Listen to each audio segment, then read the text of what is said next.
নমস্কার বন্ধুরা, tasty food কিচেনে তোমাদের স্বাগত। আজকে আমি টেস্টি ফুড কিচেনে করব মজাদার দারুণ স্বাদের খেতে পাঁচমিশালি চচ্চড়ি, তাও আবার আমুদে মাছ দিয়ে। আর এই চচ্চড়িটা খেতে কিন্তু বন্ধুরা দারুণ ফেভারিট হয়। আর শীতকালে নানান রকম সবজি দিয়ে এই যে পাঁচমিশালি চচ্চড়িটা, সেটা কিন্তু খেতে জাস্ট দারুণ। তার জন্য দেখো, প্রথমে আমি আলুগুলোকে খুব ভালো করে ভেজে নিলাম, বেগুনগুলোকে ভেজে নিলাম। এবার আমি আমুদে মাছগুলোকেও কিন্তু ভেজে নিচ্ছি। দেখতেই পাচ্ছ দুপাশে দুখানা কড়াই বসিয়ে দিয়েছি কিন্তু, যাতে তাড়াতাড়ি হয়। এই চচ্চড়িটা কিন্তু করতে টাইমও লাগে বন্ধুরা। আর দেখো, বেগুনের মধ্যে বেশ অনেকটাই তেল টেনে নেয়, তার জন্য কিন্তু আমি আরেকটু তেল দিলাম। আরও 3-4 চামচ মতো আমি এখানে তেল দিয়েছি। এবার তেলের মধ্যে ফোড়ন দিয়ে দিয়েছি একটা তেজপাতা। আর দেখো, একটা প্লেটের মধ্যে আদা বাটা রেখেছি, টমেটো রেখেছি, আর কাঁচা লঙ্কা চিড়ে রেখেছি। আদা বাটা, টমেটো আর কাঁচা লঙ্কা আমি ফোড়নের তেলের মধ্যে দিয়ে দিলাম।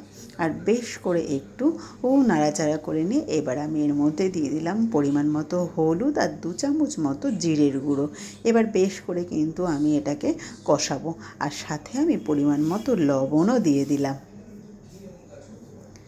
এবার আমি মশলাটাকে একটু কষিয়ে নেব।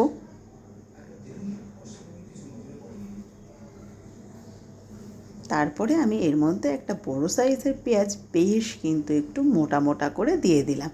এই পেঁয়াজটা দিলে কিন্তু পেঁয়াজটাও বেশ চচ্চড়ির সাথে সাথে মুখে বাঁধবে, তাহলে খেতে ভালো লাগবে। তাই জন্য কিন্তু পেঁয়াজটা একটু বড় বড় করে দিলাম। আর এখানে দেখো, সব রকম কপির ডাঁটা, মূলোর ডাঁটা, এগুলোকে কিন্তু আমি একটু ভালো করে সরু সরু করে কেটে আর একটু গরম জলে ভাপ দিয়ে নিয়েছিলাম। কারণ এই সবজিটা এরকমই, মানে সবজির ডাঁটাটা যে একটু কচকচে থাকে, তার জন্য কিন্তু একটু ভাপ দিয়ে রাখলাম। এরপরে আমি পরপর দিয়ে দিলাম শিম, কুমড়ো, মূলো, আর দিয়ে দিলাম এর মধ্যে কিন্তু পটল। বেশ ভালো করে এবার কিন্তু ওইটাকে কষাতে হবে। কষিয়ে একটুখানি বেশ মিনিট 5 আমি চাপা দিয়ে রেখে দেবো। আর এদিকে দেখো, আমার আমুদে মাছগুলোও পুরো ভাজা হয়ে গেছে। এই মাছের চচ্চড়ি খেতে কিন্তু জাস্ট বন্ধুরা দারুণ লাগে। যেরকম ঝালও খেতে ভালো লাগে, সেরকম কিন্তু চচ্চড়ি খেতেও ভালো লাগে। মানে পাঁচমিশালি যে কোনো তরকারিতে দিলে তরকারির টেস্ট কিন্তু বেড়ে যায় দ্বিগুণ। এর মধ্যে এবার আমি আর একটা জিনিস দিলাম বন্ধুরা, পুঁই মিটুলি। কে কে খেতে ভালোবাসো পুঁই মিটুলি? আর এই পুঁই মিটুলির চচ্চড়ি কিন্তু জাস্ট দারুণ হয়, জমিয়ে দেওয়ার মতো চচ্চড়ি হয়। আর আজকে আমার চচ্চড়িটা কিন্তু বন্ধুরা এরকমই জমিয়ে দেওয়া চচ্চড়ি হয়েছে। তো বন্ধুরা, আমার এই রেসিপিটা তোমাদের ভালো লাগলে অতি অবশ্যই একটু বেশি করে লাইক কমেন্ট করে দিও। আর এখানে দেখো, একটা বাটিতে আমি নিয়ে নিয়েছি 5 টাকা দামের একটা সর্ষের পেস্ট।